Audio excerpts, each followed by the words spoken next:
Muito bem, nessa tarde conosco então, professor Paulo Regis, consultor técnico aqui do IRGA, participando aqui do roteiro técnico na estação da UD experimental, né? Então, professor Paulo, fala um pouco para nós aí sobre essa questão da resistência que o produtor muitas vezes encontra ao cultivo do milho e que parece ser bem antiga, conforme o senhor bem pontuou aqui, desde os anos 70 o senhor está trabalhando com isso, né? E quais os principais desafios que o produtor tem encontrado no cultivo desse milho aqui na região?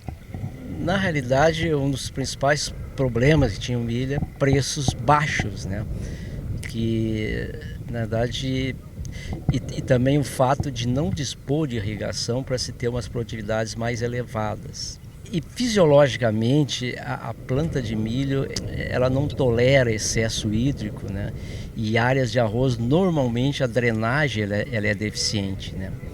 Além do mais, por exemplo, o custo de produção do milho ele era bem mais alto do que o da soja, né? E ele é mais exigente assim em água, né? Ele tolera menos deficiência hídrica do que a soja. Mas, por outro lado, a gente pode notar que realmente se nós tivermos uma drenagem eficiente e dispormos de irrigação, e desde que adubamos corretamente, é possível se obter altas produtividades. E um ponto bem positivo atualmente é que o preço do milho está um preço bastante atrativo, né? O preço do saco.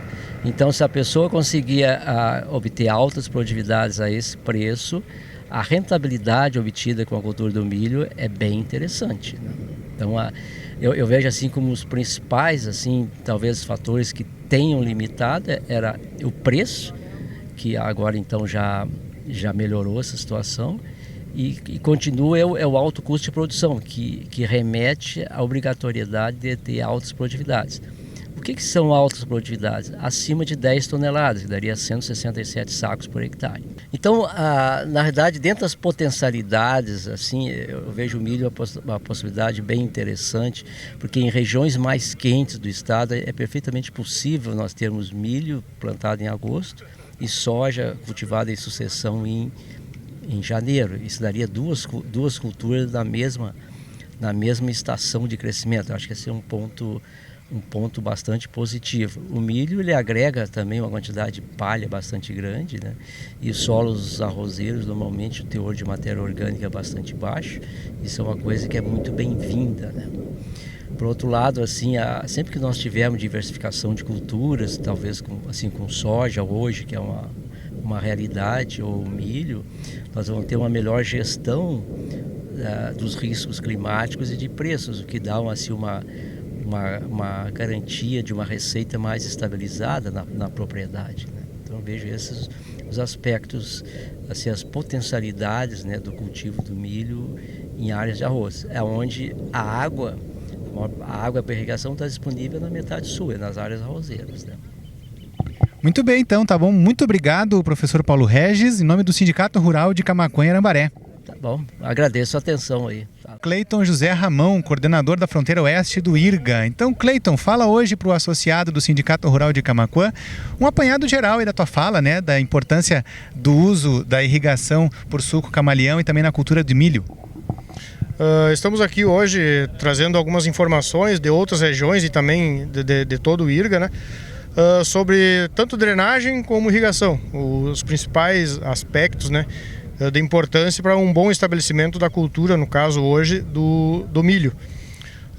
A drenagem, como já é conhecida das áreas de soja, é um fator muito fundamental para o estabelecimento da cultura, e também durante todo o ciclo ela está em condições de uma umidade ideal, porque o milho tem uma sensibilidade bem elevada ao encharcamento. Então nós temos que ter formas, métodos de retirar esse excesso hídrico ou essa água acumulada de dentro da lavoura.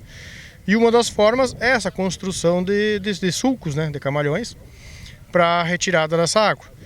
De que forma? Uma forma de preferência, estruturar essa área para retirar de forma rápida, em torno de 24 horas após uma chuva ou após uma irrigação, retirar esse excesso de água, para viabilizar essa parte de aeração do solo. Também muito importante, além da drenagem nas áreas de milho a serem plantadas, também importante é a parte da irrigação, que o milho é muito sensível também ao estresse, à falta de água ou à falta de chuva. Isso é uma forma de garantir a boa produtividade da lavoura de milho, é ter irrigação na hora certa.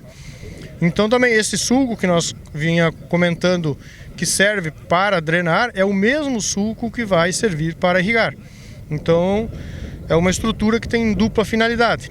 Como a nossa metade sul tem essa característica de, em alguns dias nós estamos com excesso de água por chuva, em questão de uma semana ou duas nós podemos já estar se preparando para irrigar devido à falta de umidade do solo. Então é uma tecnologia bem interessante, com dupla finalidade, para garantir altos tetos produtivos no milho, que o custo de implantação do milho também não é muito baixo, então nós temos que dar condições para essa cultura expressar a sua potencialidade por área.